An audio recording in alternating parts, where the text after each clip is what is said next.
Yes. Okay. So, hi everyone. Thank you for joining us. This is Jovi Marie's talk show, and I'm here today with two amazing men, Edward Garcia and Mike Lee. These two men came into town.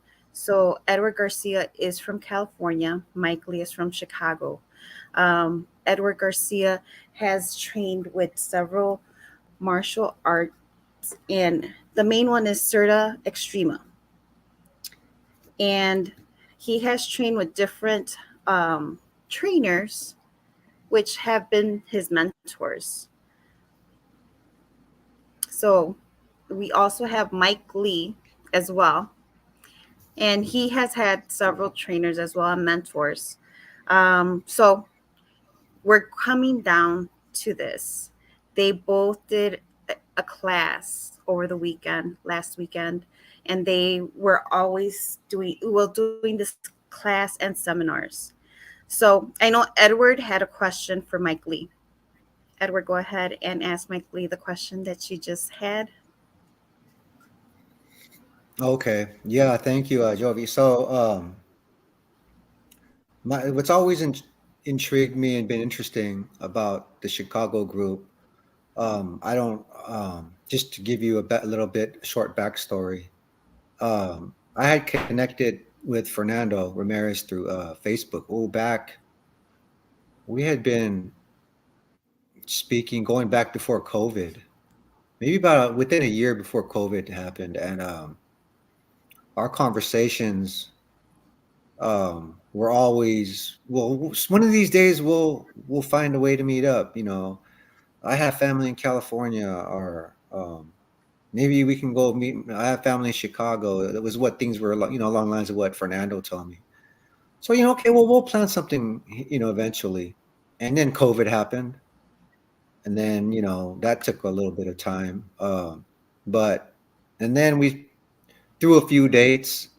After things cleared up here within the last 6 to 9 months, maybe we were coming closer to finally meeting up. And but along the way, um,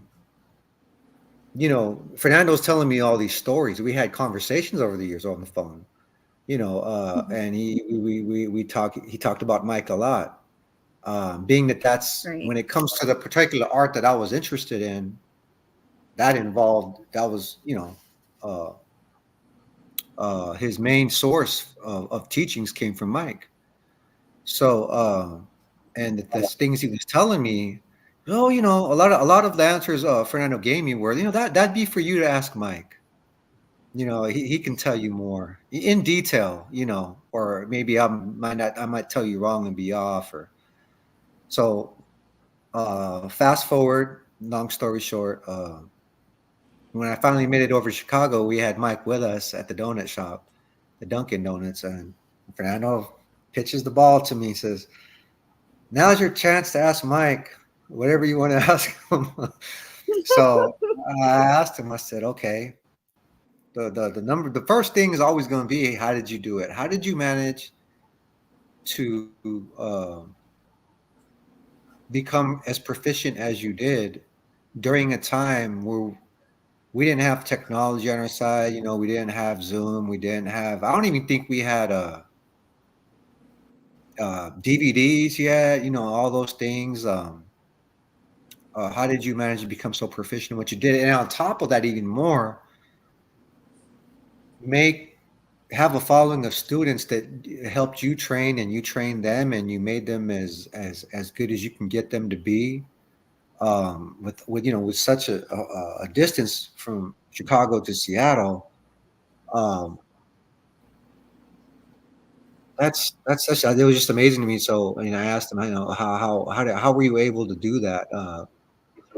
Um, so he at the time I had asked him, he said, well, he started from the beginning. He started telling me, well, how he uh, met Herb Abel, and the connections were made with Jesse, and then just went from there. But now, yeah, asking with the show.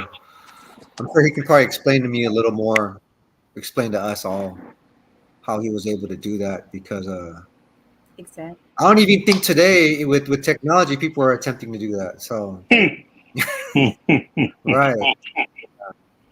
Well, actually, Right? I am. Yeah, Tell me I am about now it. thinking about it because I went out there. And, maybe I'm. You can count me. Maybe. Okay. Well, thanks. It's interesting. I didn't plan for it to be that way. I did and I didn't. I start with where I started. I started in karate and aikido. My first instructor, his name was Tom Ronquillo, Thomas Ronquillo. He's a Filipino American, and he taught me Kyokushin, karate, and aikido, and different uh, aspects of other Japanese martial arts.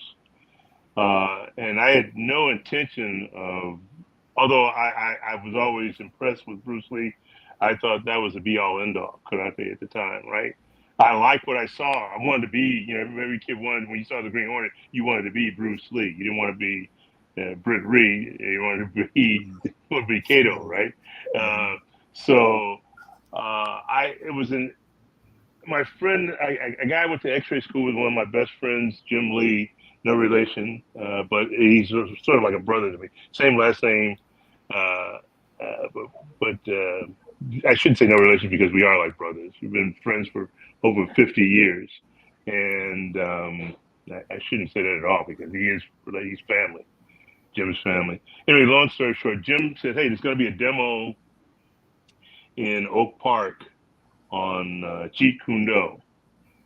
And Bruce had passed, recently, and so we were interested in that, and said, let's go check it out.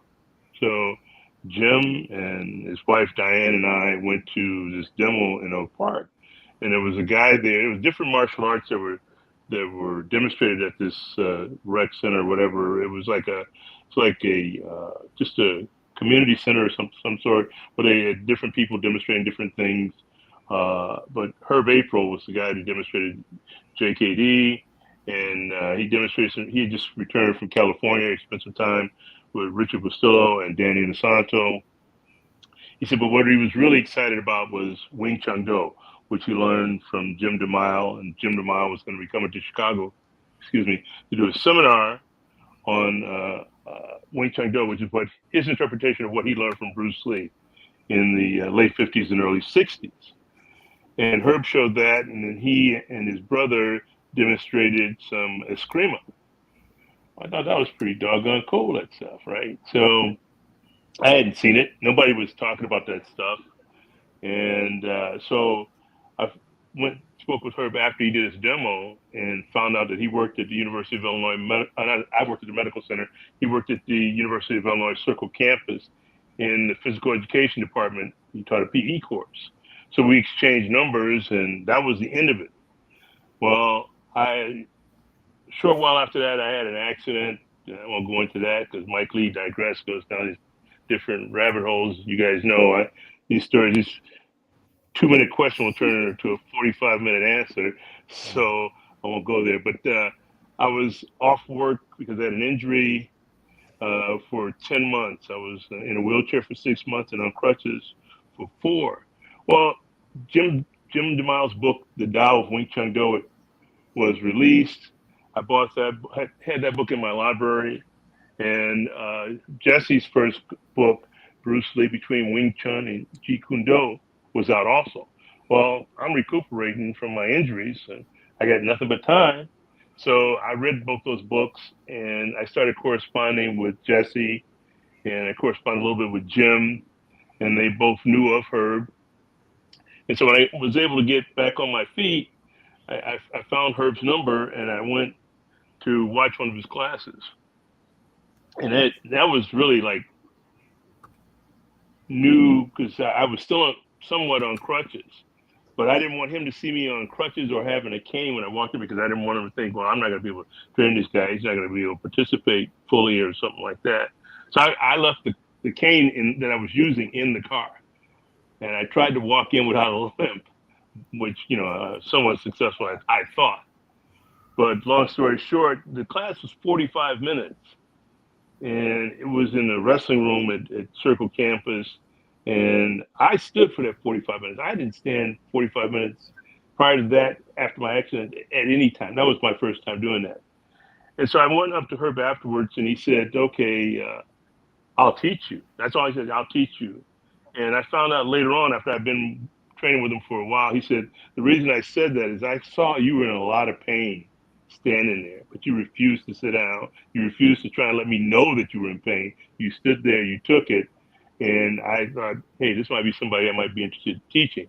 So we met at his apartment on the north side. I spent 4 years with Herb April, and worked my way up to his assistant. We ran a couple of schools together. And then about this time, I'm getting frustrated with what I do for a living, which is radiology. But we decided, I was still corresponding with Jesse, and Herb and I brought Jim in a few times, but we brought Jesse in. And that was just life-changing for me. I mean, it was crazy. Jesse came in, a bunch of guys were there. The videos on YouTube, that's from 1977. And there's a very thin Mike Lee in that video, and a very thin few other people that are from the Chicago area. But during one of the lunch breaks, people asking Jesse all kinds of questions about Bruce and this, that, and the other. And Jesse said to me, he says, hey, Mike, you seem like the type of guy that would like Seattle. Why don't you think, if you like, why don't you think about coming and visit me sometime and check out Seattle? Cool, yeah, okay, thanks. I really appreciate it, and that was the beginning, So I went to Seattle, and I was the only person at that seminar. Out of all the people that were there, I was the only person who got an invite from Jesse to come to Seattle. And it didn't go to my head. I just thought, wow, wow, why did he choose me? Why me? Mm-hmm. I'm grateful, but why did you, what attracted that type of response, and I'm glad, because like I said, Jesse's like a father to me. That's the way I look at Jesse now. And I went there, and I was there for 2 weeks. It's a short time, but I was already doing Wing Chun Do for like 4.5 years. And so I stayed at Ed Hart's place. Ed was Bruce's second student. Mm-hmm. Jesse was his first. And for 2 weeks, right, 2.5 weeks I was there. And it was from the time I got up to the time I went to sleep. We were practicing or doing some errand or something. And when I got ready to leave, I'm cutting this short. Believe it or not, this is the Reader's Digest version of that story for me. Jesse and Ed took me to the airport, and they're, I'm boarding the plane. And Jesse says to me, he says, okay, have a nice flight. Excuse me. He says, anybody ask you what you do non-classical Kung Fu. Anybody ask you who you represent Ed, and you represent me. Have a nice flight. I'll see you. And I thought, wow, that's some send off, and I was in shock from that statement. From the boat, they both shook my hand and waved goodbye, and I had not been back for over 20, 25 years when Fernando and I went back. And I was interested. Jesse had come to Chicago a few times, but I hadn't seen Ed in that time. And I was interested to see what Ed thought of what I was doing, because Ed said, hey, one of the things Ed drilled into me, and I tell my class all the time, my guys, hey, just stick to the core stuff, straight punching, sticking, and closing, and then the miscellaneous stuff Ed said would be like kicks, grappling, finger jabs, that sort of thing. But he said straight punching, sticking, and closing was the core stuff. So Fernando and Fernando's brother, Tony, we flew to Seattle because I hadn't been there. Fernando said, hey, I'll take you there as a present for teaching me. Fernando had been training with me for like 5 years. And I'll just cut to the part where we're sticking hands. Everybody, we worked out at Jesse's place for like 3 hours. And then we you know how it is. Like after we left, last weekend, Edward, right? We were all dripping, sweat, and everything, Right, and right. we get in the car and drive over to Ed's, and we're there, and the people start showing up. And I asked Ed, "Is Teddy coming in?" Everybody said, "Teddy never shows up. Teddy's gonna come in." Teddy came. They couldn't. They were surprised. Teddy never. Teddy is Ed's son, but I met Teddy when I was staying at Ed's, and Teddy was 17 at the time. And anyway, he came, and so everybody's sticking hands, and we're doing this, that, and the other across the floor, and so Fernando was sticking hands with one of Ed's guys, and they were going at it one for one, and this, that, and the other. He had stuck hands with Teddy, and Teddy was impressed with what he was doing, and said, "Hey, he asked me later on, he said, how long have you guys been doing this?" I said, 5 years. He said, "He's damn good for 5 years. He's damn good for what he's doing, man. I'm impressed." Right. So, Fernando sticking, like I said, with one of Ed's guys, and the room, it's like in those movies where you have the dancing and everybody gets off the dance floor, so everybody else is sitting on this one couple. Well, that's what was going on, right? And so they finally broke that up, and so I saw they were trading each other, popping each other pretty good. Nothing outlandish, but they were just trading good smacks in the chest. And so I'm watching this out of the corner of my eye. And I said to him, "Hey, how about sticking hands with me?" He said, "Nah, you're his instructor. I'm not gonna stick it." I said, "Well, come on, we're just all the same group, all the same guys. Just touch hands with me. So Fernando said, "Yeah, stick hands with my instructor. Why not? This is what we came for. We just want to see what everybody's doing. It's not a macho thing or egotistical thing. We just want to see what's going on." And so we bounced around Ed's place, and I'm going at it, and I'm lighting him up a little bit, and he's lighting me up a little bit. And all of a sudden, everybody was out of the way then. It was just the two of us on the floor doing this, right? We're right across each other's chest, back and forth. And I hear, this is what I call my second promotion, not a promotion, but my second verification that, okay, I'm doing a good job, and I stay to the core. Ed yells out, "Look at him move, God damn it, he taught himself." Yeah. And that just made me feel so good. And then I said, after that, when we broke again, I got off into the kitchen with Ed, and I said, "Ed, how did I look?" He said, "You look damn good, Mike. You look damn good. I'm real proud of you." And he says, "You look really good. Fernando moves really good, but you got fat." Oh. He said, "But you move damn good, though, for a fat guy. Yeah, you move good." But he says, "I'm real proud of you. You stuck to the core, and I'm real proud of you." So, but yeah, those guys are. And through them now, I've contact with Leroy Garcia, who was Bruce's last student from the Seattle period. But what kept me going? I didn't want to piss on the memory, the things that they gave me, that I cherish. Gung Fu. Yep. And they gave it to me. It was a long time before I even started charging people for lessons, because they never charged me a dime, those guys. None of the people I told you about, none of my instructors really. I started paying Herb originally, but after a while, he didn't want that either. Right? So I thought it would be pissing on their memory. I'm sorry, but to say it like that, but that's how I feel. And what they gave me, to me, it's disrespectful to charge, but they said, no, Jesse would get upset with me and say, and so would Ed. What we do with it is one thing. This is how we want you to have this, but we want you to charge. We want you to teach. So I started, it was years before I met Fernando. I met Fernando through my wife's niece. Her fiance at the time was interested in learning something, and I knew that they were about to have a child, and he couldn't afford it, and I was looking for somebody else to train. I trained a few other people, and he had lost contact with Fernando Angel. That was his name. It's his name. It is his name. And lost contact with Fernando, but they still knew. They weren't hanging out, I should say. So he ran to Fernando. Angel ran to Fernando, and they both done Gung Fu in the past, but Fernando could always handle Angel without any problem. So Angel been with me for about 3 months, and he says, "Well, I'm doing this now." Blah blah blah. Fernando said, "Well, show it to me." So he said, "Okay, fine."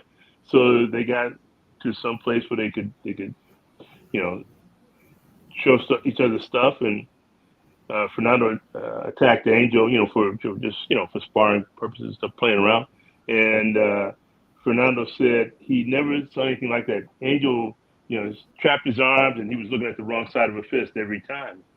And he said, "What the hell are you doing, and how the hell did you do it?" He'd only been with me for like 3 months. He says, "I don't care what." Wow. He says, "I don't care what it takes. I got to find out what you're doing." Well, that just goes to show you how people meet, like you and I, right? We just Right. met because of Fernando, right? Right. And before you got here, I found out that you and Roger have been corresponding too before that, Right. right? Right. Right. So Angels introduced me to Fernando. Fernando's my best friend, just like my friend Jim Lee. Fernando and I've been friends for 32 years now. Angel's not in my life anymore, but Fernando is. 32 years. We're friends. Right. He's my best friend. He called me pops. And I called Jesse dad. He called Jesse grandpa. Right. That was our relationship. But I could not. I'd hate to see this stuff die. And I'm gonna poke through it. I'm done here. But that's it. I just could not let it go. I didn't want it to die. I didn't want the Seattle period to me is Fernando and I say that's Mecca for us with this stuff. That's where it began, in Seattle. And it's not to put down Oakland or LA Chinatown. I'm just saying that this is the base, and people don't know a lot about those original 10 guys. I'm learning more about them even now, even being involved with this stuff for a while. What they did, and these guys were not just already. Jesse was already a Pacific Northwest judo champion. Ed had been a professional boxer, and Jim DeMille had been a boxer in the military also. These guys weren't punks. These guys were all street fighters too, and they all told me to a man that they couldn't do a damn thing with Bruce. But they were friends. They were all friends like this. They just guys hanging out like us. That's it. But I have the same question for you, because the SERRADA. I have a friend, Al McCluskey. Everybody who knows me knows of Al, right? And they may not have met him, but Al and I have been friends for a while. I mean, my wife and I have been together over almost 37, 38 years.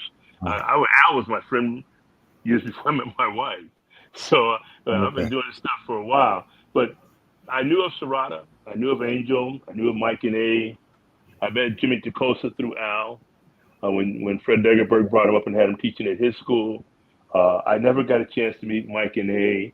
I never got a chance to meet Angel. Angel came up to Fred's school, and but because my job would not allow me to be at some of these seminars. But I asked you the same question. What kept you going? And it's not easy finding people like you say that want to stick and do it.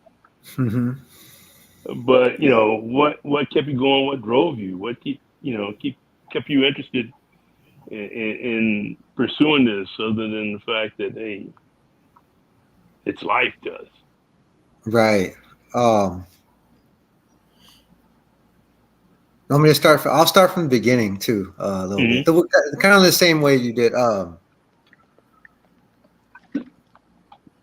my father's Filipino. He's from the Philippines. My mom was from Oklahoma. Actually, she's kind of a mix, Spanish, Hispanic, Native mix, American Cherokee. But I guess my first love was boxing. Just growing up in that time. I remember being in second, third grade, and my dad would every time there was a fight, a big fight, my dad's friends would come over, and it was Duran Hagler, Larry Holmes Cooney, like that early '80s era. I remember being a kid, and that was my intro. I want to. These guys are amazing. This 8 rounds already, and I go in the last 60 seconds, hitting the bag. I can't even hit the bag for 60 seconds without stopping. So because we had a punching bag in the backyard. I remember in the patio, and um, I guess by the time I was like, let's see, maybe 11 or 12, I started telling my dad, I wanted to take me to the boxing gym. If you find out where it's at, I want to start training. So when I was about 13, junior high, I think 8th grade maybe, he took me to the PAL, the Police Athletic League boxing gym, and that's where I started training. And I did that. I trained there for about 2 years, and I went to another gym just maybe in the same downtown area. It was called Fat City, and it was named after the movie. It was filmed in Stockton. With Stacy Keach and a young Jeff Bridges is in there. Okay. And if you're from Stockton, you'll know that there were a bunch of cameo appearances from people who were from here. Like the scene where Jeff Bridges, no, I think it's Stacy Keach was sitting at a restaurant. He's sitting with a pro fighter from Stockton. They're just talking about gibberish or something like that. And they have their dates with them or their wives, whatever it was. And Benny Kasing, he was a fighter from Stockton. Benny was probably to us he was a legend, like a local legend. He had over 20 pro fights from the 50s and 60s, and he was a mixed, half Mexican, half Filipino like me, and he was one of the trainers there at Fat City. He had a fighter that he was working with at the time named Dadoy Andujar. We call him Dio. Well, his name's Dio, but we call him Dadoy. He fought Junior Jones actually while Benny was training him. I think who was a featherweight champion, I think, in the early 90s. Another trainer there was another Filipino fighter named Fel Clemente. Fel fought Rocky Lockridge, Juan Laporte, Salvador Sanchez. He fought them all, So to us, him being at Fat City was another just added experience to being around those real guys have been in there. And then of course there was a trainer who really worked with me a lot. He just knew his stuff. Student of the game. His name was Brett Gamble. I think I credit most of my if he's out there and if he ever watches, hey Brett, most of my stuff, that I do and I've retained over the years, even though I didn't go far with the sport like maybe I had imagined I would at some point in my early teens, but I credit him for a lot of the basic stuff. But by the time I was around 16-ish, I had about 4 amateur fights. I think I did all right. I didn't blow anybody out of the water or anything. But I was at a newsstand where I used to get, back then to follow up on, like boxing, pro boxing, you had to get a magazine that had who fought who recently, like KO and Ring. Yeah, you remember. Like, yes. Oh, I didn't know. Too. Yeah, you just do the same thing. Yeah. So I remember I was getting I wanted to get the new Ring or the Ring KO or one of those magazines. The new issue was out. Mm-hmm. But how sometimes somebody's standing in your way at the newsstand in that area, so you kind of move around. Let me just grab another magazine of the same genre or whatever, and it was a martial arts magazine. I think it might have been Black Belt. I can't remember. But I'm going through it, and there was something in there. It was like I don't know if it was a advertisement or a book or an advertisement of a book, but it said Filipino martial arts, and I was like, really? How come my dad never told me about something like this? So I ended up buying the magazine, and I went home, and I saw my dad. I was like, hey, I called him Papa. I was like, hey, Papa, what's you ever heard of Filipino martial arts? Is this true? He was like, oh yeah, that's with like the sticks and stuff. I'm like, how come you never told me? He said, well, you wanted to box, so yeah. I was like, yeah, but so I said, well, who teaches it? Is it around here? He goes, yeah, you got a few old guys. I don't know. That was a long time ago. Last time I seen some of them. They're probably around here somewhere. I can find out. So a week goes by, and he still hasn't got. My dad still hasn't got back to me about, hey, these guys still around. At that point, I still didn't understand the significance of just who where I was raised, like what actually is a signature to the city of Stockton like that, and as far as martial arts is concerned, and so finally I got kind of impatient, and I was mentioning it to one of my friends I went to school with. I said, have you ever heard of Filipino martial arts? And he was like, do you mean ESCRIMA? And then I said, what? So he was like, oh, you're talking about ESCRIMA? Yeah, they do that every year at the Barrio Fiesta at the Filipino Center on El Dorado. You never go to those? I'm like, no. Yeah, they got hula and this, and there's Filipino Fiesta. It's every second weekend of August. So I was told at the time I didn't.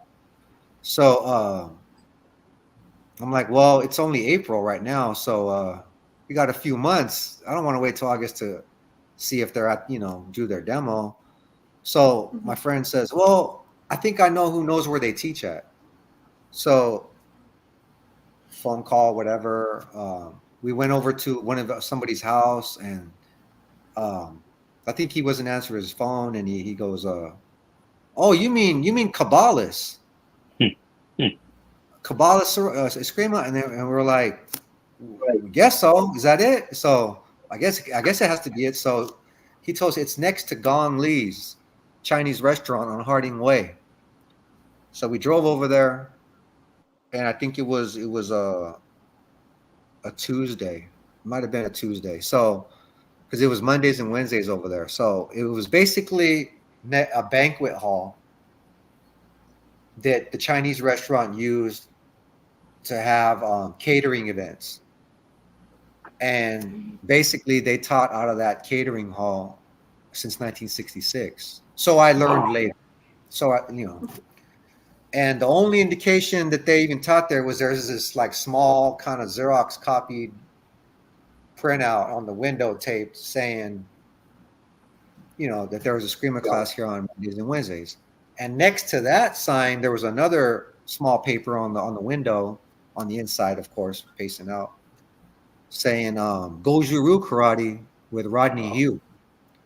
So Rodney Hugh was another very, very well-known Gojuru Karate instructor from Stockton. So they shared on alternate days. They shared the hall. So I went home. I got pen. Back then you had to give me a pen and paper. You write the number on. I went home, called, and my instructor Vincent, GM Vincent, he answers and he goes, "Hello," and I said, "Oh yeah, I'm calling about I'm looking at the paper, SERRADA ESCRIMA class." He's like, "Oh," I said, "Is Angel there?" and he got quiet. He was like, what? Like that. And I'm like,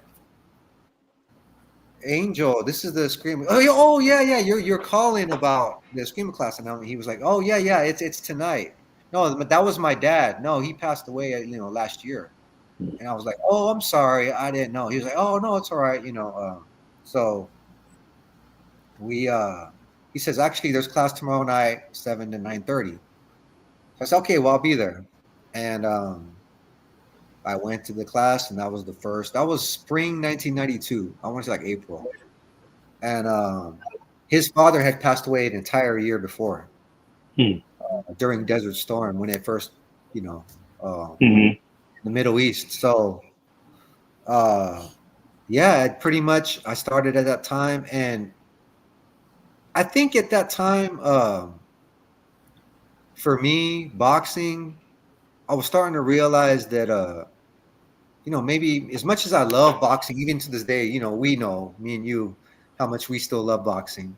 Mm-hmm. But I knew that maybe, you know, this is not something I can do as like a career or anything. To me, it was just more of a sport. The only sport I did in my youth years, and I still love training it, but I was getting more into martial arts, my interest, and even more so just to discover that a culture that I'm, you know, in my culture, there's actually a martial art. Mm-hmm.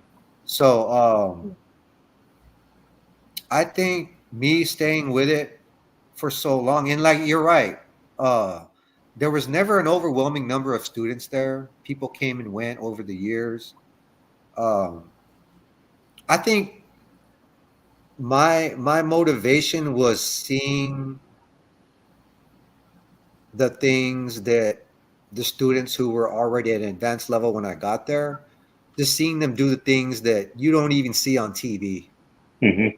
You don't even see on like I've never seen on any, and I love movies and I love martial arts movies, but I've never seen the things they were doing.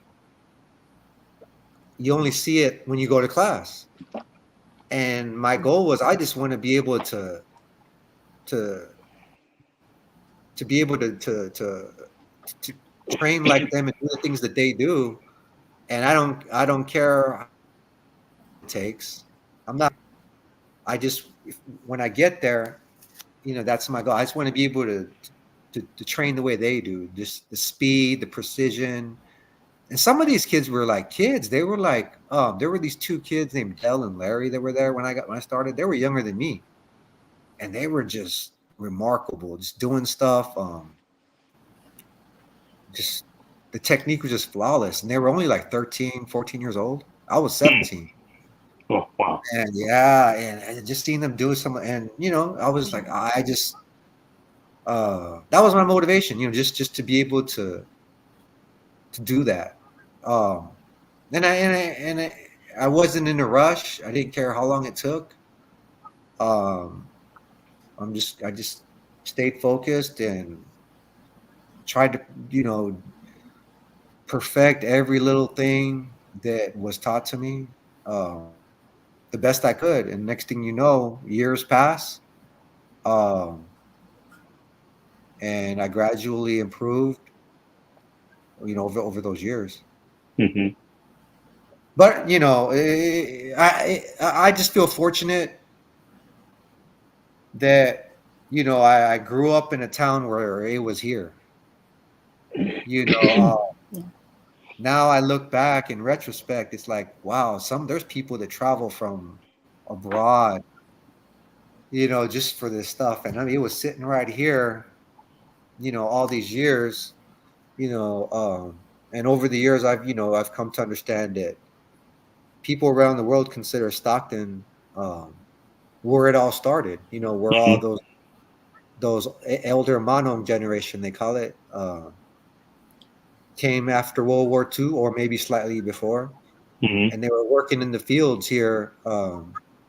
You know, in the asparagus and the artichokes fields in California, all the agricultural jobs. You know, early in those years, the Filipinos were here. That's how my parents met. You know, so not knowing a lot of these guys that were in their fields, you know, hacking, you know, doing all that stuff, were actually just some skilled martial artists. You know, it's just I'm proud to say that I'm, you know, that in itself, just knowing that's motivating to keep training to me. Right. You Right. know, Yeah. you know, Certainly. yeah, yeah, but yeah, maybe a little different perspective on how and why I was able to just stay focused and keep going and not divert and quit and come back or nothing like that. Yeah.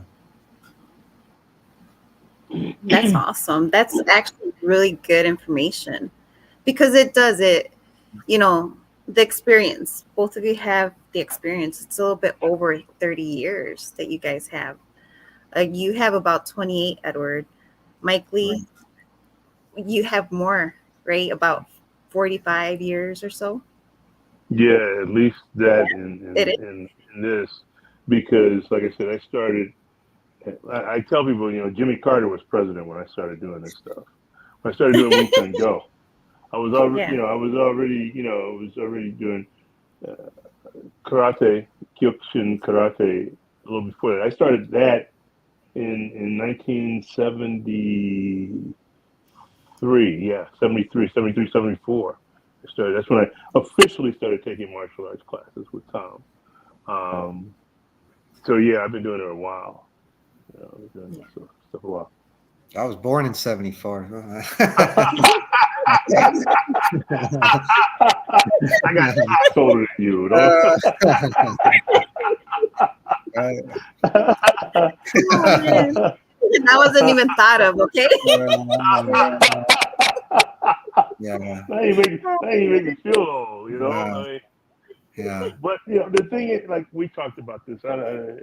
To get back on that, you and I talked about this a couple times, Edward, and yeah, that bothers me, and it did for a long, long time. It still does.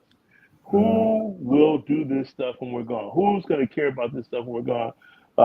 The people I talked to you about earlier, uh, the young ones that are in my class, they were young then, but now they're adults. I mean, when they Mhm. started, the people I was talking about, Nathan and Noel and Manny's daughter, Michelle, Yami, and Kira, they were all like, going into junior high, and they were, like Noelle was 9 years old. She's 23 now, Mhm. doing this stuff. But so that's who they used to jokingly tell me, because I like to talk and teach, right? And Mhm. when I break into something, they say, "Oh, here comes story time," but Right. they appreciate it because Nathan, Noelle's brother, Chris's son, Nathan bought a copy of Jesse's first book on Amazon for someone. I don't know, but that's no longer in print. I know the guy who owns one of Jesse's students has the rights to that book, and I hear that it's going to be re-released, so it'll be at an affordable price again soon. I don't know when, but that's what I was told by the guys in Seattle who know. Wow. Uh, Chris Sutton has the rights to that book. He's one of Jesse's students. He's a student of Jesse's brother Mike. But that book's going to come out again. But he bought that book and he read the book and he says, he sent me a text. He says, I just bought this book. I'm looking for Jesse's other 2 books. What were the titles again? He says, because I'm reading these stories and everything you said, I'm reading and it's coming to life.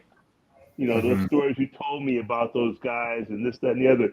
And see, that's the historical part that I think should not be gone. Like you said, these people were there in Stockton. That was home for you, right? Mhm. And you didn't Mhm. know it was there. Acres of diamond, that was right there. You didn't know. You were, Mhm. 3 feet from gold. You were there all the time. Right, And people right, didn't know it.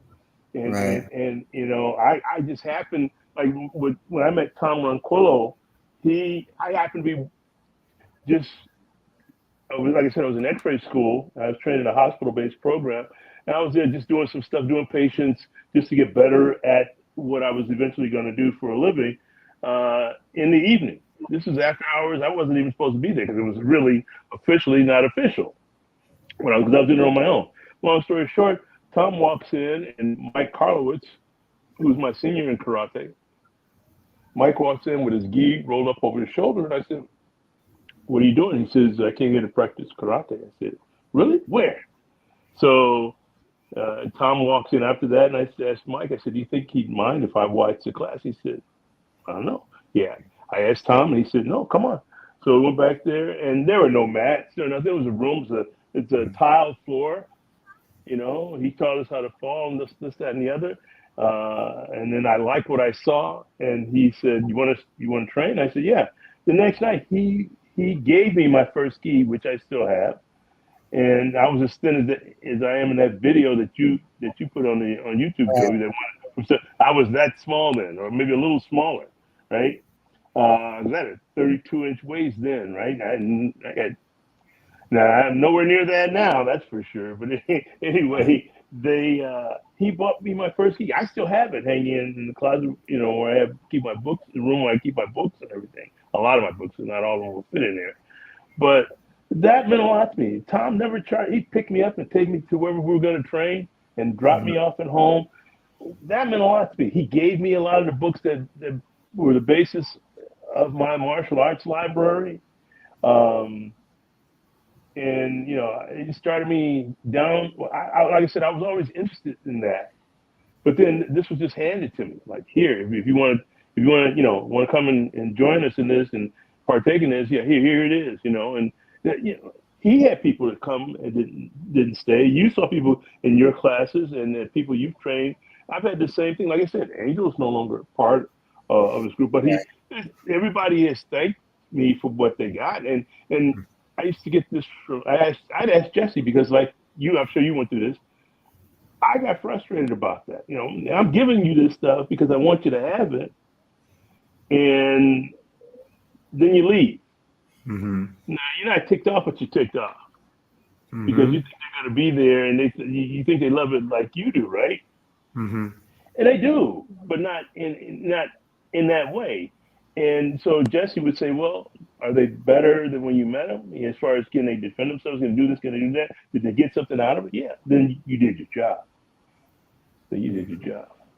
So, but yeah, I mean, people don't realize the history of the martial arts in the United States and the history of the martial arts around the world, and the cultural influences, different cultures and ethnic groups that came together to make this stuff work. I mean,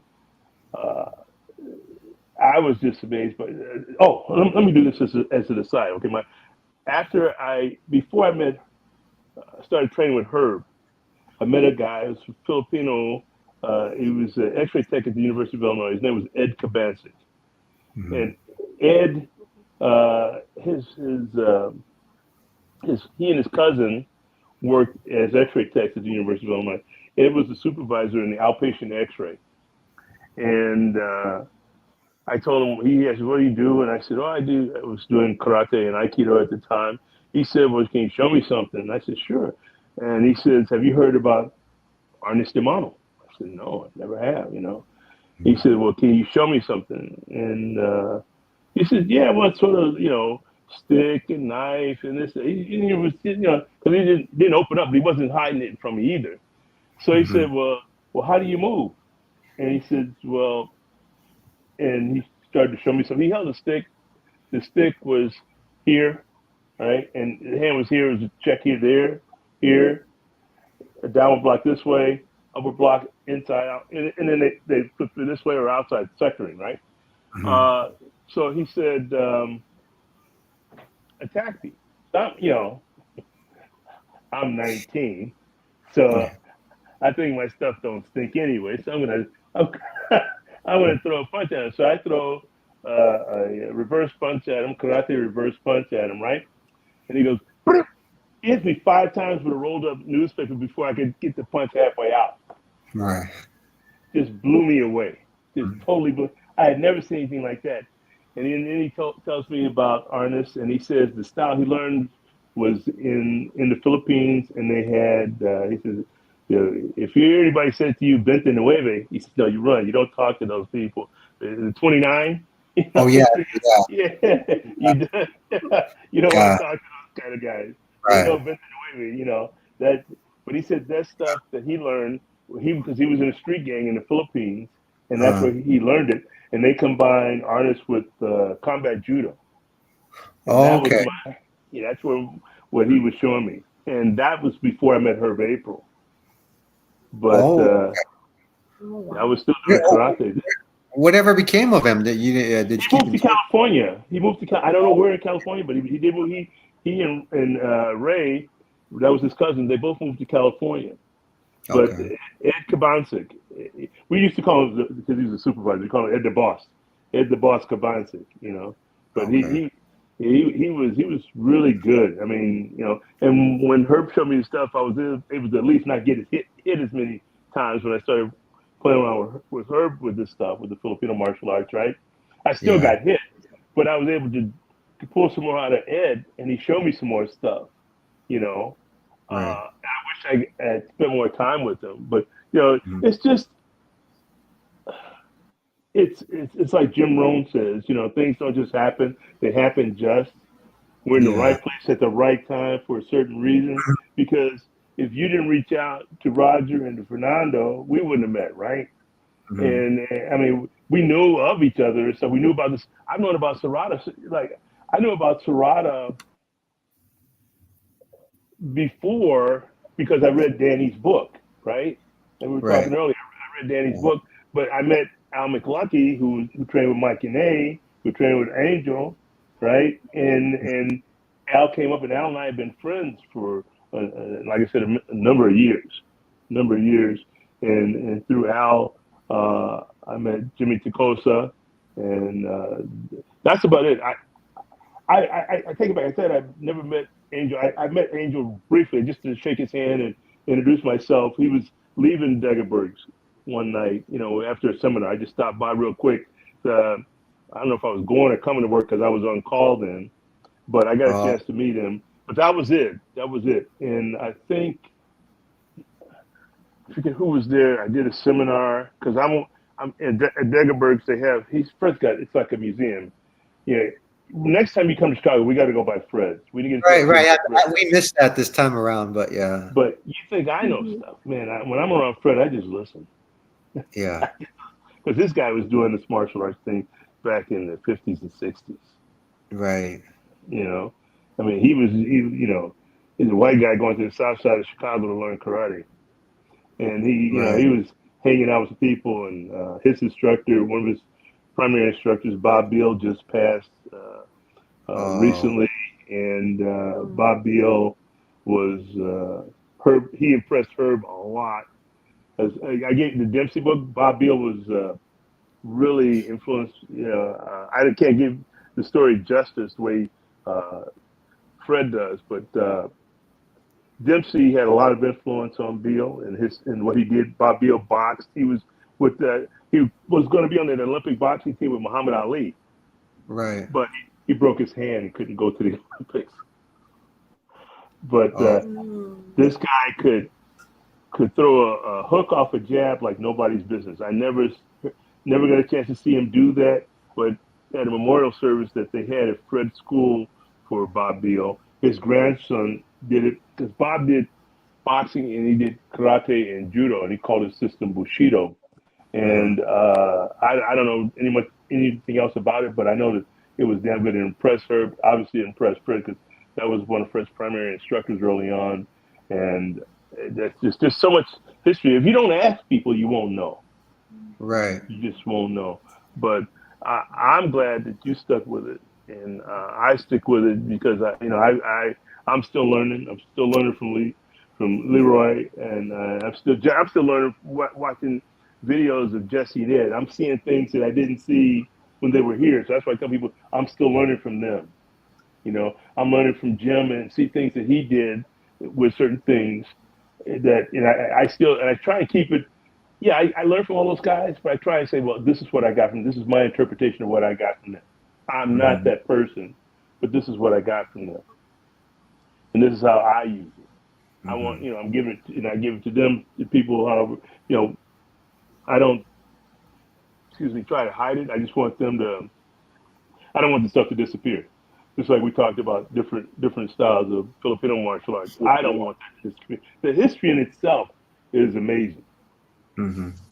The history of most martial arts, but when you find out Mhm. why they hit it, and how it survived all these years, and then you find out because of simple things like these electronic devices we're on now, Yeah. and people are losing interest in it. And like you said, we didn't have this luxury then. Now they should be using this It blows me. technology It to blows me learn. away. It blows me away. I'm just like, Exactly. We maybe used it to have maybe books and maybe it had the reverse effect it was supposed to have. Technology was exactly supposed to help us, not distract us. right. So Exactly. you know, but one of the things just to piggyback on what you were saying, I was kind of in looking back and one of the main things that I was proud of was just the fact that as the longer I stayed in it, the more it became aware to me. The more it made me aware that Mm. um, this was my culture, and I was proud of it. Hmm. Uh, I wasn't really, yeah, it wasn't more, at least in those years, it wasn't so much that, you know, um, like it was an issue with me getting frustrated with the training or anything. No, never. Hmm. Hmm. I don't recall feeling that way, at least. But what it was I just felt like this is the source, according to what I came to know not long after I started was, okay, well, this is where it started in 1966, um, by Angel Cabales, and uh, I'm standing in the same spot where it all started. I just kind of like indulged myself in that every time I was in class.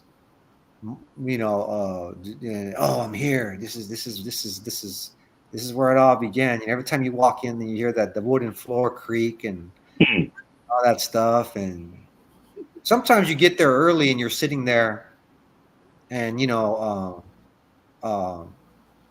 can almost stare, look around you, and you're like, man, imagine what it was like when all the guys from the '60s were in here training in this very hall.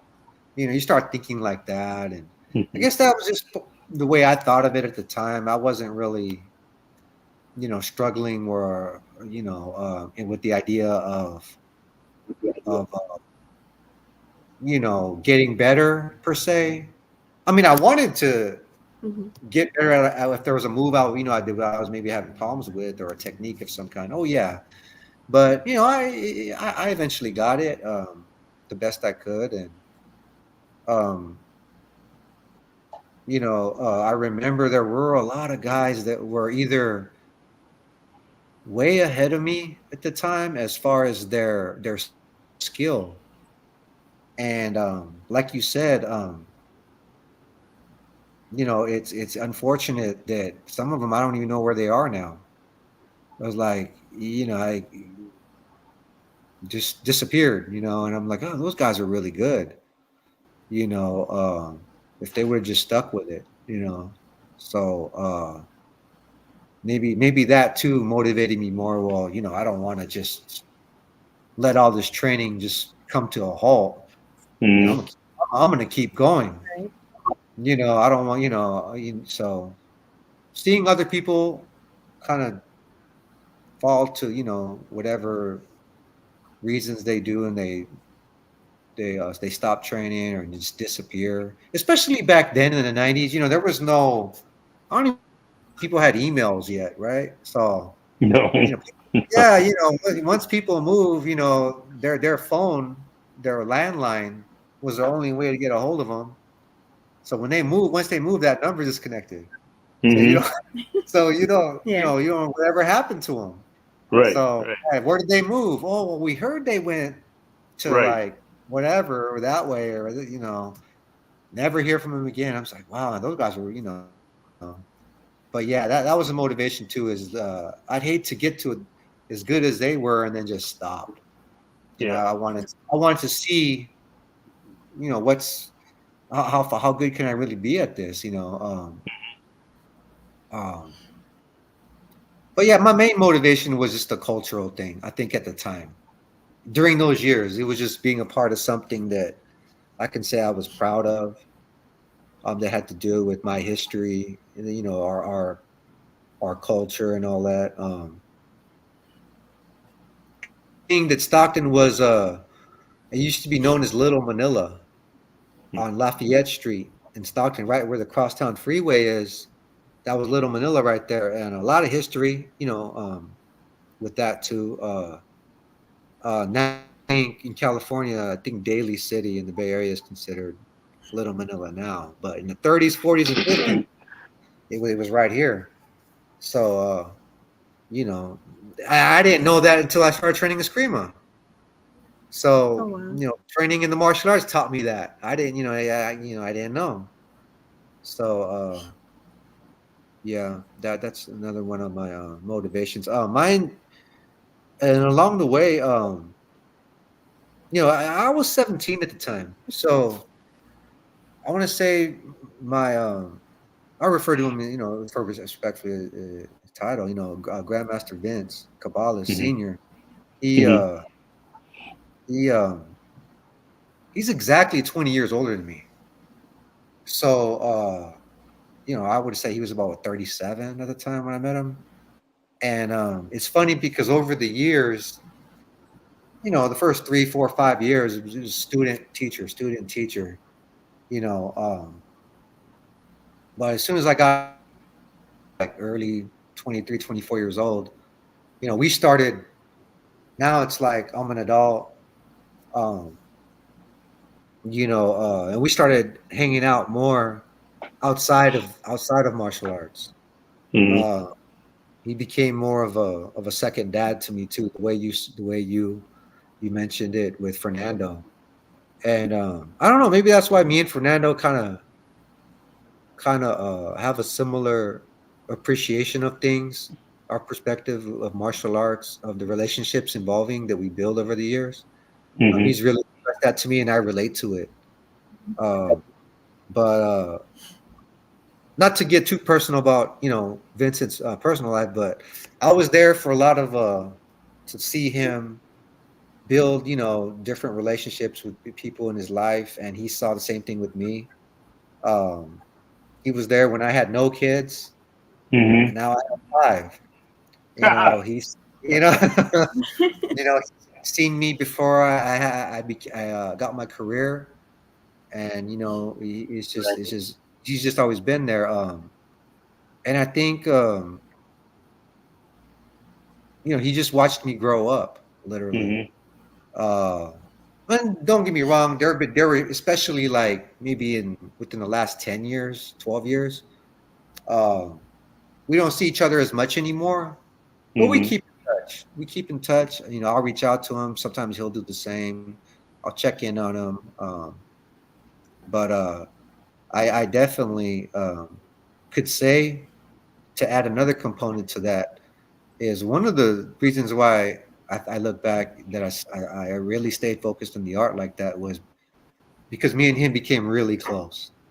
Hmm. We were around each other a lot. You know, um, so especially after the age of 25, Hmm. for me, so he would have been what, 45 at the time. Hmm. You know, Wow. um, yeah, that's I would say that has a lot to do with my progress in the art too. It's just the relationship, the friendship. Yeah. That's awesome. Yeah. I think everything in life is about relationship and building a relationship with everyone, Hmm.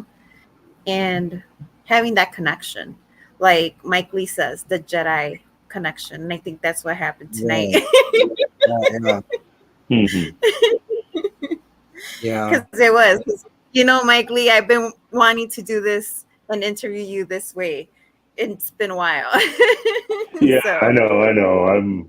It's not that I'm fighting it. It's just that things happen, So Edward mentioned this thing to oh, me yeah. today, and I thought this would be cool. And next thing I know, I get a call from you guys, and Yeah. yeah, okay, yeah, let's do this. And then when you said that, the first thing that popped, like I told you I was on the phone. My wife was in the store. I'm walking in the store.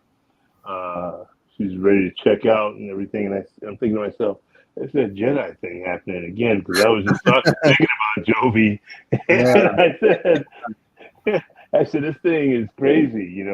But Right. here's the thing, okay, we didn't. We planned, but we didn't plan. The Right. relationship you have with There your you go. instructor, the relationship you have with Fernando and myself now, the relationship. I mean, 2 years ago, I didn't. I knew of Leroy. Leroy Garcia knew of me. I read Right. Jesse's first Right. book. Now I talk to Leroy every week. He calls me. It's like he knows how I feel about Jesse. Everybody who knows me and knows of Jesse knows how I feel about Jesse, how I feel about Jim, and how I feel about Ed, and now how it's the same way about Leroy. I mean, and he told me, look, I was out of the martial arts. Mhm. I was coming back, but you guys and the love you showed Jesse and how you felt about Jesse is what drew me back. He said, and that's what brought me back in. And I said, well, and I said, it's crazy how he met Jesse. He was Bruce's fourth student, Leroy. And it's crazy how he met Jesse and Ed and Bruce, and how I got into this thing. It was by accident. Like I said, if I didn't have that accident where I'm in a wheelchair for 6 months and on crutches for 4, even though I had Herb's number all that time, I didn't reach out. Right. But something changed. I said, I'm not going to be able to fight the same way I did before. I practice martial arts, but I'm not going to give up on the martial arts. I love them too much. I reached Right. out to Herb. Yeah. I was corresponding with Jesse, but Jesse didn't invite Herb to Seattle. It wasn't that he didn't like Herb. I don't know why he invited just me, but I'm thankful to God that he did. Jesse is like a father to me. It's and because of that chance meeting, now I've got friends all over the world because of that. So like I said, it is that thing, and that I, binds us together. I wouldn't have Oh met yeah. you. So- Right, exactly. yeah. That's what I'm saying. Right. I'm looking at this. I'm like, I got friends in Stockton. I got friends here. I got friends in Switzerland. I got friends in England. I got friends, Right. people that Jesse knew. They know of me, right? And okay. I know you want to start winding this down, but just real quick, I used to ask Jesse. I said, look, like you said, you asked me, how did you do this for so Mhm. long and stay underground and people. I would tell Jesse, I said, Jess, when you're gone, I don't want to think about this, but when you're gone, I don't want people to think that we just popped up out Mhm. of the ground and you're Right. gone. We're claiming all this stuff. I want people to know who we are. He said they know about you, Mhm. and they know. But I get to find out that they really did know about me. And a quick story when Jesse called me. This is a few years before he passed. He says he just called me out of the blue. He says, "Hey, I'm designing a shirt of it's going to have the names of everybody who is anybody in non-classical. So if your name's not on it, then there's no you shouldn't." And I said, "Okay, wow," but he didn't tell me I was on it, right? So I called Mhm. Fernando, and he said, "Well, you know what that means. If he called you and told you that your Mhm. name's on this shirt." But there's a lot of guys. He had a lot of guys that came and went, right? I'll never know about him, but he had a lot of good guys that I only saw on the Super 8 because there was no video then. I mean, like you said, the average citizen didn't own video equipment then. They had a Super 8 camera. That video I sent you of Jesse's brother Mike earlier today, that's on YouTube, that was filmed that Jesse and Ed shot at Mike's school. Mike had a private school.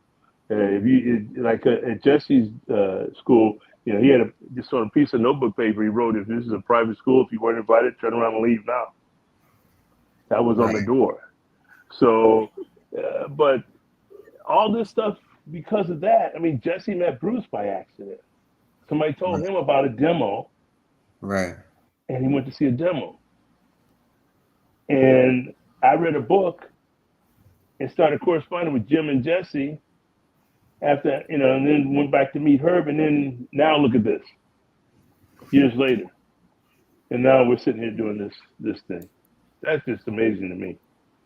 Things don't just happen, they happen just. There you go. That's so true. Yeah. That is so true. Yeah. Hmm. Um, So, So to wrap it up, Edward, continue with what your thought there. Oh, let me get this screen here. Okay. Yeah. You mentioned earlier about how it was funny. I reached out to Roger. I want to say it was a good, maybe about within a year or a little over a year, around there. Within 2 years. Within 2 years for sure. And I spoke to him once on the phone, and I can't recall what. We just didn't reconnect. I don't remember why. Um, he just pretty much just told me that he trained with you, and that the place he trains at is in the Chicago area, and that he trains with you. And I kind of just asked, um, general questions about about him, and what it would be if someone came in from out of town to train, like how would they go about it. I was really interested in non-classical. I was telling him, I've reached out, tried to make attempts to reach out to this group over the years, and I always tell Fernando this too. Is like, and they seem really reclusive. Yeah, so I told Roger that. I remember telling Roger that, and then I can't remember what he said, but yeah. After that, he just said, "Well, just keep in touch with me. Keep in touch. If you ever find yourself in the area, give me a ring." I said, "Okay." And then we just didn't talk again. And then I found Fernando on Facebook, and I reached out to him, and it seemed like he was from the same group or whatnot. So I messaged him, and not long after that, the conversations that we had, just the same kind of general questions about. He said he actually wasn't in Illinois no more. He was in Texas, and but he goes to Texas still frequently because he's whatever. He still has his people there. I said, okay, well, same thing. We'll keep in touch. We'll maybe we can meet out there. One of us can travel, and we can get some training going. And COVID hit, so that. But we kept in touch. Surprisingly, we kept in touch, and then finally, long story short, we made it happen this time around with this trip. And I was really surprised when I was telling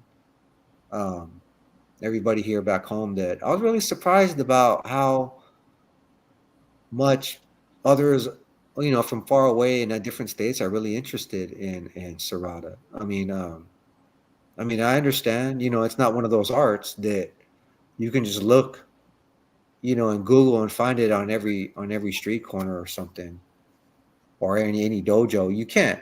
I understand it's one of those arts, but it was fulfilling to know that there are a group of people out there in the martial arts world that understand that this is an art that if it's nearby and you really love the arts, it's something that is worth giving it a try, and maybe there's a way you can keep build a pattern and can consistently start training in it. You never know. But yeah, because from what I understand, there was a few other gentlemen there over that weekend that had Filipino martial arts experience, and it seemed like they were really they just enjoyed what I shared, and I wasn't expecting that. You know what I mean? I wasn't expecting, at first that there was gonna, that people would be that interested and show up. So I thought, I was like, oh, I'm thinking non-classical. All right. Oh, Fernando was building me up. He's, you're going to get a chance to chisao with everybody, So that's where my mind was. I wasn't thinking that it was going to be some of it's going to be the other way around, where some guys were going to say, oh, someone that knows Serrada's coming, you know, oh, okay, you know, so I kind of had to adjust my mind, like, oh, okay, they're really interested in that. Okay, well, maybe make a real effort to see if they can understand the art, you know, with Mhm. whatever time we had available to us that day. So yeah, it worked out great, and I'm glad they enjoyed it. Yeah, it did work out. It worked out great. And just to piggyback on what you said about Roger, Yeah. I met Roger for the first time when uh, just at the last seminar I did for Jesse when I won't go into that because Jovi knows I get when I talk about it. When he was dying, he called me up and told me he was dying, and I told you last weekend when I Yeah. reacted to that. So I'll try not to start crying over that because it still gets me. But I put together a seminar, and Fred said we could use his school because he was a friend of Jesse's also. We could use his school, no charge, for anything for Jesse. And Roger was looking like you for someone to practice non-classical. And he had reached Mhm. out to me before. Roger reached out originally to my first student, Johnny Williams. Okay. And that's how Roger and I met. Johnny told him, okay, if you want to learn about non-classical, then you need to find Mike Lee. This is Mike's contact information. I'll pass yours on to him, vice versa, this, that, and the other. And Roger and I started, like you and Fernando, started communicating back and forth. And then Roger said, well, do you teach anywhere? It's not at the present time. I just teach at my house. This is what I was doing. This is what I always taught Fernando and Daryl and everybody else I trained, unless it was at the job or something like that or wherever they were. I go to them. But Roger has been with me at Power Source since I started teaching there. So he was like my Oh, assistant there. And Fernando is like my son. And Fernando and I have been working together since '92. You know, like he started with me like before my daughter was born. So, you know, that's how they have that close connection, the two of them. And because you know he was with me before that, but that's how I met Roger. The same way you met Fernando. He reached out, and okay. Roger and I have been working together, and he's in Ted Wong's lineage of Jeet Kune Do, and he's an instructor in that, and he's doing Pikiti Tersa. He's done some modern Arnis. He's studying Pikiti Tersa now, but you know, with me, I love the martial arts. I don't poo poo anybody's stuff, right? Right. And I Right. try and study the history. Like you said, I'm really impressed with all that history. You know, I'm researching African uh, martial arts as you know, people don't realize the contributions Americans have made to the martial arts. People don't realize the contributions Filipino Americans made in World War II with the martial arts. You Hmm. know, they don't realize the contributions other ethnic groups contributed to the war effort in World War II. They only see, because of the movie industry, one group of people, right? It's brushed over. You know, you hear something in Darby's Rangers, or there's a brief thing where they say, well, one of our guys was a Filipino American, and he taught us about the 24 ways you could kill someone with a knife, and they show a guy showing some stuff. That's in Darby's Rangers, but that's it. They don't say it's ESCRIMA. They don't say it's Arnis, Hmm. right? But you got to look. If you don't look and study the history of this stuff, you won't know. So Right. everybody's got a story to tell. And like you said, these old guys. If we don't sit around with these guys, and you document, like any of those guys still around, Edward, get their story, man. Danny Nasanto has done that a great job of that, and he's documented all that stuff. And but you know that again, that's he gives his from his perspective, which isn't wrong. But other people, like you're there in Stockton. I Hmm. mean, you told me things. You told me things about Donald Cost. You told me things about Max Sarmiento. You told me things about that. You know, we were talking about Ben Largusa today. We were, you know, and things like that. And I'm thinking, wow, man. And again, here's something else that's opening up that another area, another avenue into the history of this stuff. You know, and it's not just the martial arts. These are people. This is like Right. Ed said to me when I was before I left to come back to Chicago from Seattle the first time. He said, Bruce would have liked you. You're the type of guy that would have fit in with our group. And that's what that the binding thing that I say, that Jedi thing that we all have. Right. We all sit around, Exactly. we drink coffee, we're just guys hanging out, Mm-hmm. sharing stories and sharing experiences. That's it. There's no Mm-hmm. ego involved. The ego, on the ego stuff, we don't need that. We don't need that. Yeah. Right. Yeah, I agree. I agree totally. Yeah. Um, there's a time where over the years, these stories, you just hear like the ones I was mentioning to you. Uh, there were stories that about the time, like for example, there was a story. It's known within the art that I guess Master Angel Cabales had went. I think it was Southern California, and at the time in the early '70s, it had to be the early '70s. The martial arts world didn't know about Eskrima too much, Hmm. about the Filipino. It was judo, karate, uh, and I so the story went along the lines of where he went to do a demonstration. I believe it was with another very very passed away a few years back, Guru Dentoy Revelar. Oh wow, that's a long story. Yeah, We'll talk about Dento another time. There's another guy, yeah, great guy. yeah, yeah.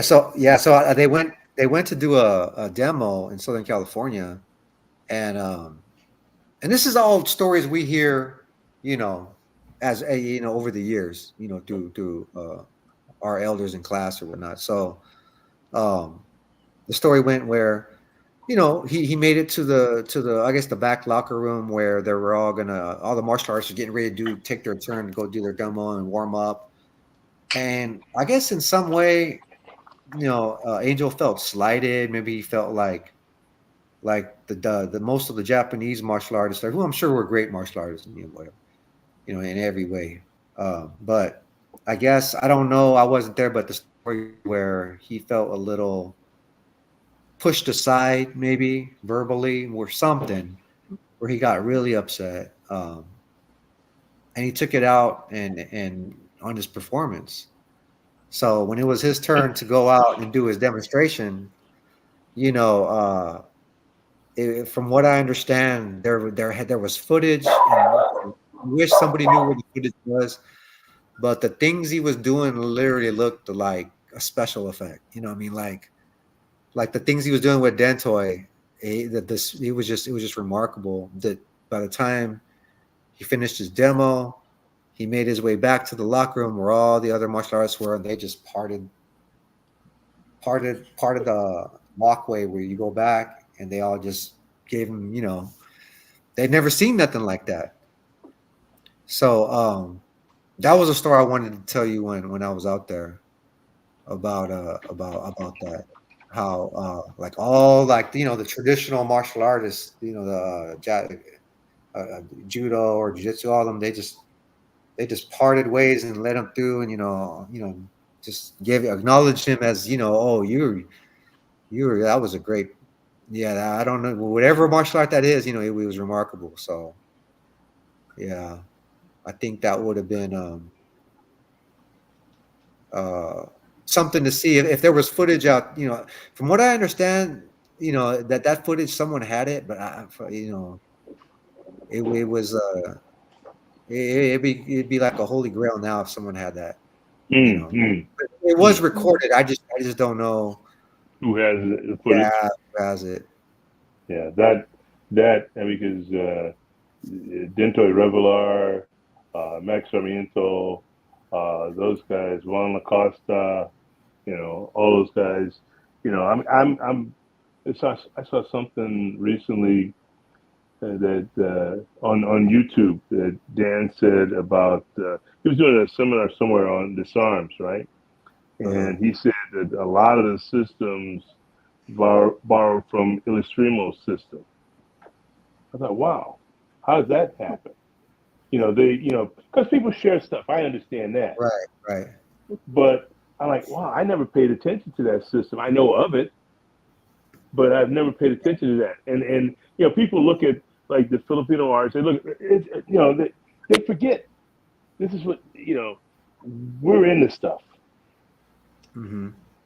ESCRIMA is a generic term. Arnis is a generic term. Kali is a generic term, right? Because even within that generic term, there are different styles, different systems, and people, because people are different. Just like people say, well, BJJ is the be all end all, but there's close in judo, which they have a ground game also. Mm-hmm. All right, right. And within Japanese jiu-jitsu, there's over 300 recorded styles. Jiu-jitsu, all right, Right. all right. So I mean, there's different schools. People think that these generic terms of arnis, eskrima, karate, taekwondo is the all-encompassing be-all, end-all. It's not. It's not. I mean, that it's something that you, just like any other subject in life, you can spend a lifetime studying, right, and still learn a lot of stuff about. I mean, my hat's off to those guys for keeping that alive and passing on to you guys. And I was lucky enough to be, in the room when they passed some of it on to me. And I just don't want it to die. That's all. I just don't want it to die. I want people to just pass it on as best they can without adding anything to it. I know it's next to impossible, but because you have to add your own flavor to it because you're an individual. This is how you do it. You can't stand exactly as your instructor. You can't move exactly as your instructor, but you can do the best copy you can of that, right? But you can always also just say, hey, this is what I got. This is my interpretation of what he gave me. Now, you want to get a broader understanding. You look for some other people who do the same thing.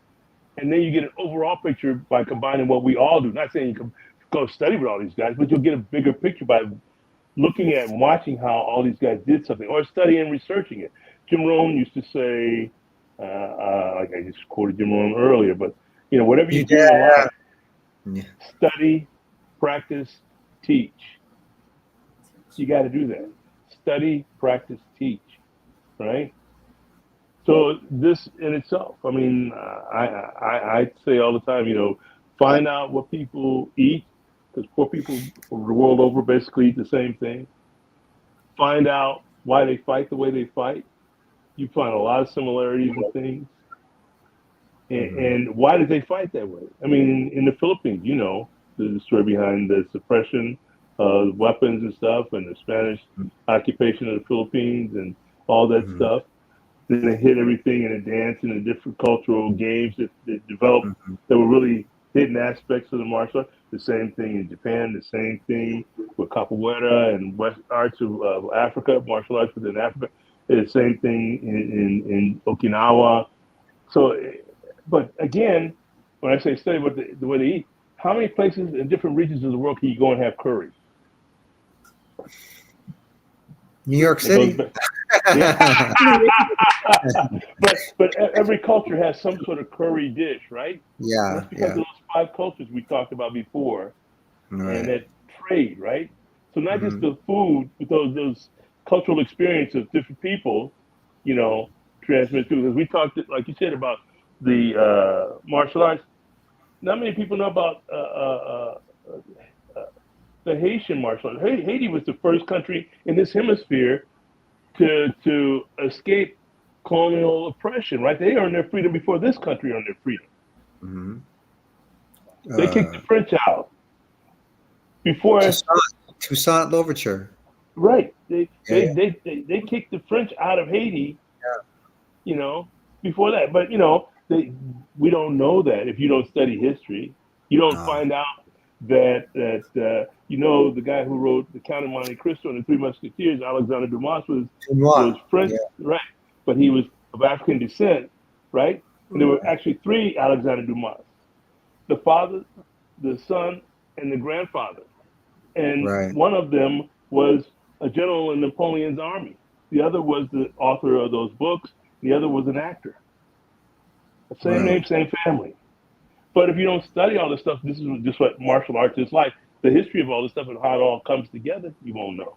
There was a guy, Chevalier Joseph. Yes, yes, I that knew was a about him way before the movie came out. yeah. So did I. Yeah, yeah. Yeah, So yeah, I mean, I yeah. had read about him before the movie came out.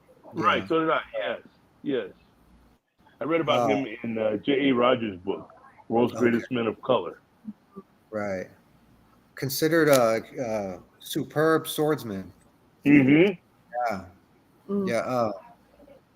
You know, not that I really put too much emphasis, especially um, in our times now where mixed martial arts, your rank doesn't really matter. Mm-hmm. In martial, it's it's how you perform and all, and I believe that. But um, in 2006, when I was awarded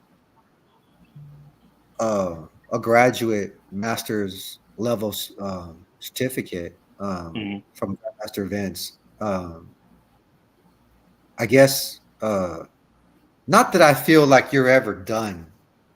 For Right. me, it's like the journey to me gets more enhanced at that time. At least, especially for me personally, in retrospect, I felt like, okay, I want to start over. Mm-hmm. Some people might say, "Well, what do you mean? You've got to a level where in an art that's really rare that not there's only a handful of people out there that can say in this art that they've stuck at it out this long and even got to this level." I said, well, I want to do something that's totally different and I want to be a beginner again. And over the years, I'm really surprised at how many people out there who acknowledge it, and that martial arts is a part of a lot of people's lives, but they get really um, they don't want to take that risk, or maybe I don't know if it's a risk, but they don't want to take another challenge Mm-hmm. and basically step into like the shark out of water and just do something that's totally in. So in 2006, I made up my mind. I want to start over again in something else that's really physically demanding, and where I'm going to feel that helpless feeling again, like I don't know anything. Hmm. And that was Brazilian Jiu Jitsu. Okay. And boy, did I ever feel that way. I mean, when you're getting, I was what, 32 at the time, maybe around Okay. there, 30, early 30s, 31, 32, and you're Mm-hmm. getting tapped out 3 times in 20 seconds by a 16-year-old. Right. I'm like, okay, this is what I was talking about. You know what I mean? So, but the same thing. I took that same approach that I had in Eskrima. You know, this is a turtle race. You know, Mhm. it really is, and it's about your patience, Mm-hmm. and that's what I loved about it. And when I felt I was good enough, I think Jovi wanted me to touch on some of this stuff. I Yeah. felt, okay. Well, you know what? Not only am I going to train in this, not only am I going to make an attempt and be dedicated to really feel that, or at least become proficient enough to understand this and be able to roll with someone else on the mat, Mm-hmm. and know that when they rolled with me, that I gave them a good workout. If anything else, at least that Mm-hmm. was my goal. And realized that was starting to become a reality as the years, 3-4 years passed, and I was staying consistent. Okay, now I want to compete. I'm going to compete in my age bracket, my weight, my belt, and I want to try to do this against someone I never seen in my life. And I think that's really important for any martial artist. It doesn't matter if it's boxing, if you want to step into the ring, um, you need to feel what it's like to. I'm not going to say you need to, but it's really essential to feel what it's like to try and exercise your technique against somebody who's not cooperative, who you know is not going to let you do what you want to do, and for the most part, their skill is equivalent to yours. Hmm. Uh, and the only way to do that is to get in there. And I think all the injuries that I accumulated over the years doing jiu-jitsu, to me, was worth it because at least I know I met a lot of great people, um, a lot of great people in the jiu-jitsu circles here in California. I got my blue belt from Ricardo Barros, who's in Brentwood, California, Northern California, Brentwood. He was a great guy. I remember he told me a story once. Well, he told it to the class. It was a small class that day. He said, the only difference between a blue belt, I'm sorry, a white belt and a black belt, what's the only difference? And we all Hmm. looked at each other. The black belt never quit. Hmm. He stuck with it. He stuck it out. He said that's the only difference between this belt and the white belt is I never quit, regardless of what happened in my personal life, regardless of what distractions I had over the years, or how I lost 5 tournaments in a row because I could never get the better of my training partner. None of that matters. You just never quit. Hmm. Hmm. So, that was something that if he's out there listening, I say, hey, Ricardo, thank you for that class, for saying what you said that day. That was a good that stuck with me. Another one um, in the jiu-jitsu circles was uh,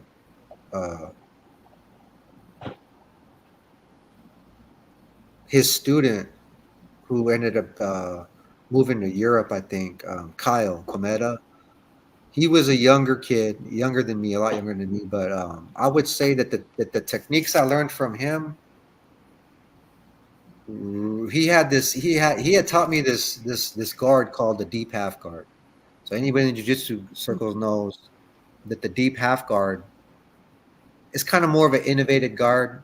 Maybe not so much now, but in the mid 2000s, earlier, it was a guard position. It was an offensive position that's really meant to sweep, take your opponent and get him on his back, even from a standing position. So he taught me that technique, and because it's really considered a lazy approach to taking someone down or sweeping them, I made it my signature. I just kept drilling it and drilling it. It failed. It failed. It failed over and over. It failed. But for some reason, I was just obsessed. I want this guard to work. I want to make it. And next thing you know, there's not, after maybe about a year or two of just forcing that in real life rolling, Hmm. I could say that 90% of the time, whenever I got someone in my deep half guard, you were going to get swept. Regardless. Now, it's not 100%, but it's about 90. So and I think the moral of that story is I tell that to my kids sometimes. I tell them the deep half guard story. I'm like, something is not working out for you. Doesn't mean it's never going to work. It's about persistence. Hmm. Do you know how physically painful it was to try to force my deep half guard to work over and over, and I get submitted trying to do it? And eventually it got to the point where I became known as Deep Half Eddie after a while.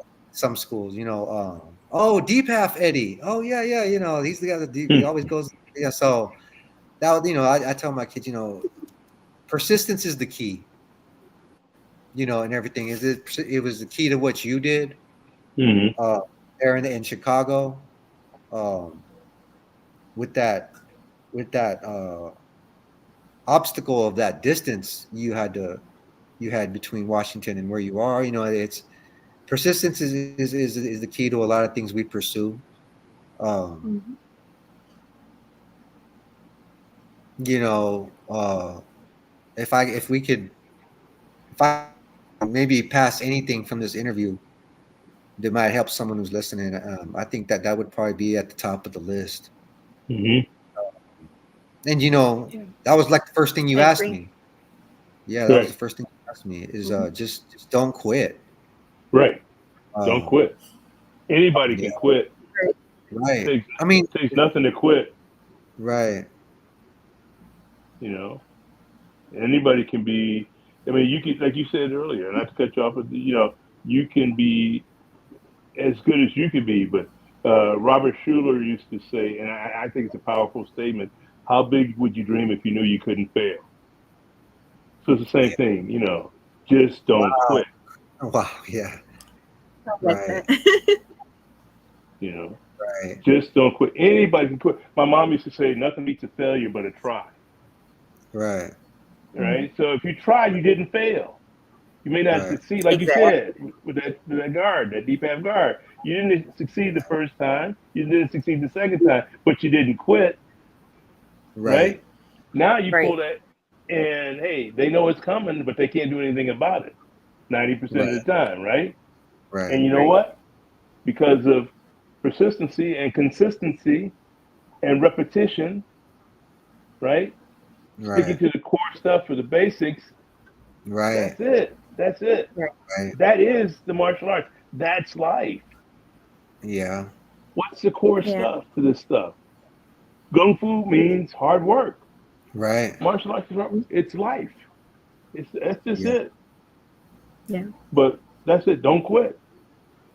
right, Right. yeah. I mean, we were talking throughout this interview about just how we knew both of us people that just came and went. Mm-hmm. And Mhm.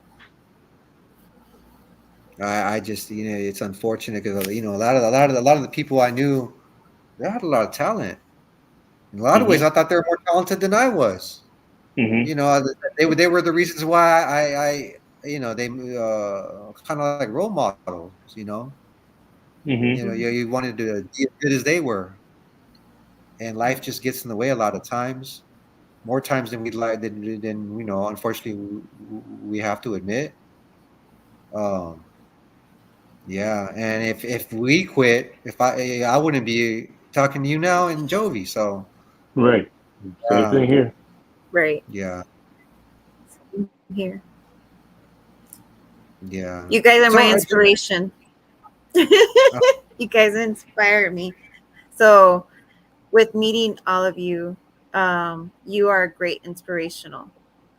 And that's the main thing. The main thing is that you guys are inspiring along the way. You guys haven't quit. You haven't um, stopped in your journey, you know? And that's the main key. A lot of people don't know that part where it's like, okay, this is hard. Why am I doing this, you know? And sometimes you have to persevere and go the extra mile. Even if it doesn't look like an extra mile for you, but for others, it's like, wow, they went further than what I did, you know? But you guys are showing, or you're showing up. You're showing up and doing the work. That's the thing, you know? And it's Mm-hmm. baby steps. I always say that to everyone. I'm like, it's baby steps. You have to do the baby steps and go from there. right. Yeah, a lot of people that I keep in touch with. Sometimes they ask me, oh, you're going to train over there? You're going to train? I was like, they're like, but you've been training with a lot of people already. You pretty much, why do you keep wanting to be learning new stuff all the time? And I'm like, why not? Exactly. I mean, I'm Right. there like, are exactly. people out there that, you know, are physically in, whatever unfortunate injuries or disabilities they may have. would trade places with anybody who, in a heartbeat. Take advantage of what you're capable of pursuing. Just like when Mike said, if those that period of time where he couldn't stand and walk from his injuries. I can only, just I don't know how I would have dealt with that.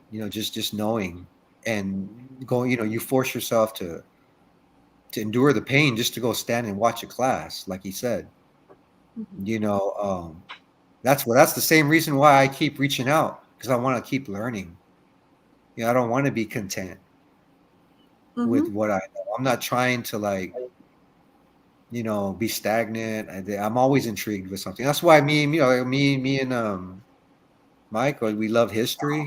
Um, Yeah. well, especially with boxing, is that 'cause we're intrigued about things that we weren't there to experience and know. Mhm. That at least that's for me.